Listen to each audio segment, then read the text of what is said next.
Perkumpulan Panahan Berkuda Indonesia kembali menggelar pertandingan 16 besar Liga Hedef se-Indonesia.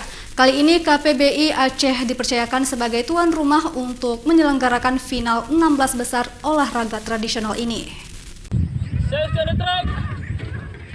Ajang kegiatan tahunan KPBI adalah upaya melestarikan olahraga tradisional sekaligus untuk menentukan perwakilan terbaik yang akan mewakili Indonesia ke Turki pada Mei 2022 mendatang. Olahraga yang penuh nuansa budaya ini berlangsung selama 2 hari akhir bulan Januari 2022 lalu.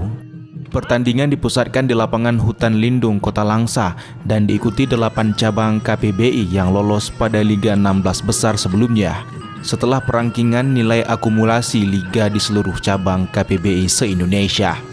Kedelapan cabang KPBI tersebut berasal dari Aceh, Jakarta, Jawa Timur, Jawa Tengah, Sumatera Barat, Sumatera Utara, Sulawesi Utara, dan Sulawesi Selatan.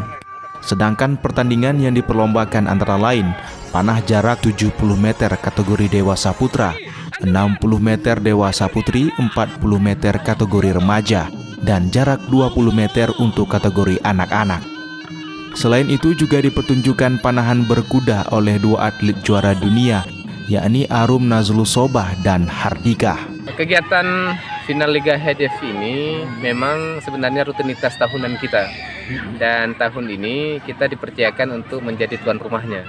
Ajang untuk menentukan teman-teman yang akan mewakili Indonesia dalam Festival Cup di bulan Mei nanti di Turki, Istanbul. Kegiatan ini sebenarnya seluruh Indonesia, tapi yang lolos di 16 besar itu hanya 8 provinsi.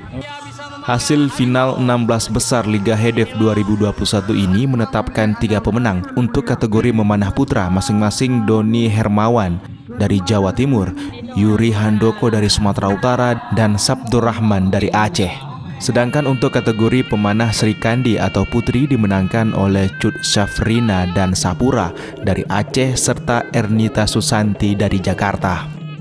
Untuk peserta yang mengikuti pertandingan ini diwajibkan menggunakan pakaian adat daerah masing-masing. Dari Langsa, Ismail Abda, iNews melaporkan.